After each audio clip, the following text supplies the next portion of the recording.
شوہر خرچہ دینے میں کنجوس ہو تو بیوی کیا کرے؟ میرے شوہر تھوڑے کنجوس ہیں،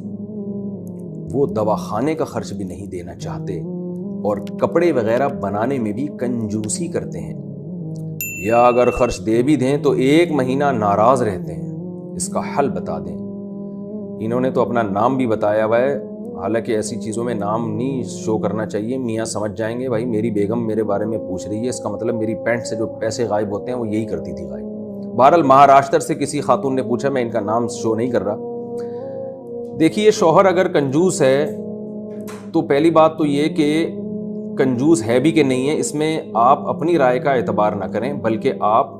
قریب میں کسی عالم سے، مفتی سے اپنے شوہر کی پوری حالات بتائیں کہ اتنا خرچہ مجھے دے رہا ہے، کیونکہ بعض خواتین کا کوئی بہت معیار بہت اونچا ہوتا ہے، شوہر بنیادی نان نفقہ دے رہا ہوتا ہے، وہ سمجھ رہی ہوتی ہے نہیں دے رہا، لیکن آپ نے جو بتایا کہ دوا کے پیسے بھی نہیں دے رہا اور کپڑے بھی نہیں بنا کے دے رہا، تو اگر واقعی سال میں بھی کوئی ضرورت کے کپڑے بھی نہیں بنا کے دیتا ہے اور گھر کا جو بیسک نان نفقہ ہے وہ بھی نہیں دے رہا، تو ایسی مجبوری میں عورت کے لیے جائز ہے کہ وہ شوہر کی پینٹ سے پیسے نکال سکتی ہے اسے بتائے بغیر۔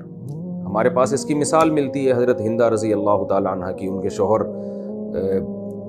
بیسک خرچہ بھی نہیں دے رہے تھے، تو آپ صلی اللہ علیہ وسلم نے فرمایا خذ ما یکفیکی وولدک، او کما قال صلی اللہ علیہ وسلم، اتنے پیسے لے لیا کرو چپکے سے جو تمہیں اور تمہاری اولاد کا بنیادی خرچہ اس سے نکل آئے۔ تو اگر کوئی شوہر بیسک ضرورت بھی بیوی کی پوری نہیں کر رہا ہے تو پھر عورت کے لیے جائز ہے کہ اس کی پینٹ سے چپکے سے وہ پیسے نکال سکتی ہے۔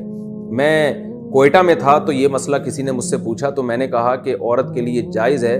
کہ وہ اپنے شوہر کی پینٹ سے ایسی مجبوری میں پیسے نکالے، تو لوگوں نے کہا کوئٹہ میں لوگ پینٹ نہیں پہنتے، مفتی صاحب شلوار پہنتے ہیں، تو یہاں کراچی میں چونکہ پینٹوں کا رواج زیادہ ہے تو اس لیے میں نے پینٹ کا لفظ کہہ دیا، تو کوئٹہ میں الحمدللہ یہ اچھی بات ہے کہ وہ پینٹ پہننے کا رواج کم ہے، تو اس لیے وہ میرے ذہن میں مثال یہاں کراچی کی وجہ سے پینٹ کی آئی ہوئی ہے۔ تو یہ پینٹ ضروری نہیں ہے، بعض خواتین کہیں گی مفتی صاحب نے کہا تھا پینٹ سے پیسے نکالنا تو مجبوری میں جائز ہے، اور میرے شوہر چونکہ شلوار پہنتے ہیں تو ان کی پیسے تو نکالنا جائز ہی نہیں ہوگا کیونکہ وہ تو پینٹ ہے ہی نہیں ان کی۔ تو مسئلہ پینٹ کا نہیں ہے، مطلب یہ ہے کہ پیسے لیے جا سکتے ہیں،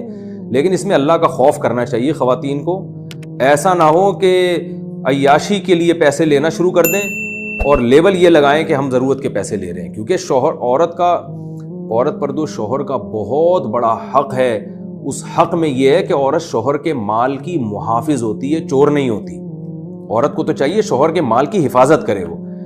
تو اس لیے خواتین یہ بھی دیکھیں کہ ایسا نہ ہو کہ لوٹنا شروع کر دیں ہم، پتہ چلا وہ پیزے آ رہے ہیں، برگر آ رہے ہیں اس سے، اور ایک عیاشی میں لگا دیے اس کو۔ تو ضرورت کی، اب ضرورت کا معیار ہر ایک کا مختلف ہے، اس کا کوئی لگا بندہ وہ نہیں اصول جو میں بیان کر دوں۔ مالدار عورت کی ضرورت الگ ہوتی ہے، غریب کی ضرورت الگ۔ ایک عورت پوش ایریا سے آئی ہے، آپ کی بیوی بنی ہے، بہت اونچے خاندان کی تھی، تو اس کی ضرورت ظاہر زیادہ ہوتی ہے۔ ایک بیچاری ایک جھونپڑی سے آئی ہے، اس کی ضرورت اس حساب سے ہوتی ہے۔ تو ضرورت کا معیار ایک نہیں ہے جو ہر ایک پر اس کو لاگو کیا جا سکے، بس اس میں یہ ہے کہ بنیادی خرچہ، لباس کا بنیادی بیسک خرچہ اور خوراک کا جو خرچہ ہے، جو بنیادی خرچہ ہوتا ہے ایک اسٹینڈرڈ کی خوراک، یہ خرچہ عورت شوہر سے لے سکتی ہے۔ اگر شوہر نہیں دے رہا تو دائیں بائیں ہاتھ گھما کے بھی نکال سکتی ہے، وہ یہ بیسک خرچے ہیں، لیکن اس سے علاوہ نہیں لے سکتی، وہ پھر گناہ